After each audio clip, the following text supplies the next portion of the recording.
الله الرحمن الرحيم الحمد لله رب العالمين والصلاة والسلام على سيد المرسلين محمد وعلى آله وأصحابه ومن تبعهم بإحسان إلى يوم الدين وبعد. معزز مشاهدين، السلام عليكم ورحمة الله وبركاته.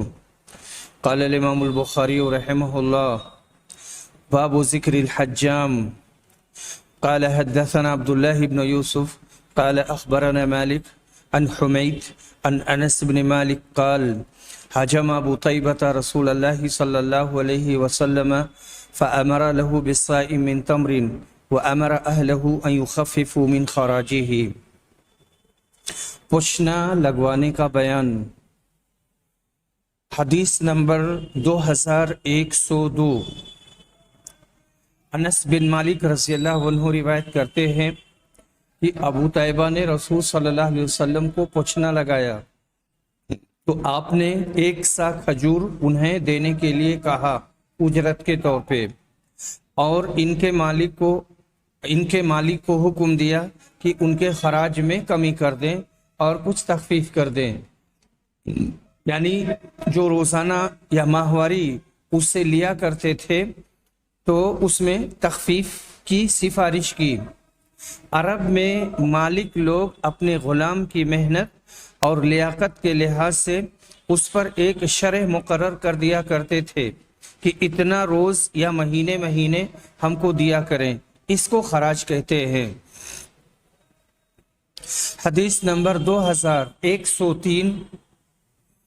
ابن عباس رضی اللہ عنہ روایت کرتے ہیں کہ نبی صلی اللہ علیہ وسلم نے پوچھنا لگوایا، اور جس نے پوچھنا لگایا اسے آپ نے اجرت دی. اگر اس کی اجرت حرام ہوتی تو آپ اس کو ہرگز نہ دیتے. معلوم ہوا کہ بوقت ضرورت پوچھنا لگوانا جائز اور اس کی اجرت لینے والے اور دینے والے ہر دو کے لیے منع نہیں ہے. اصلاح خون کے لیے پوچھنا لگوانے کا علاج بہت پرانا نسخہ ہے اور بہت فائدہ مند ہے. عرب میں بھی یہی مروج تھا. موجودہ زمانے میں لوگ اس کی طرف پلٹ رہے ہیں اور بہت شاندار فائدہ اس سے لوگوں کو مل رہا ہے. باب التجارت فی ما یکرہ لبسہ للرجال والنساء. ان چیزوں کی سوداگری، ان چیزوں کی تجارت جن کا پہننا مردوں اور عورتوں کے لیے مکروہ ہے، ناپسندیدہ ہے.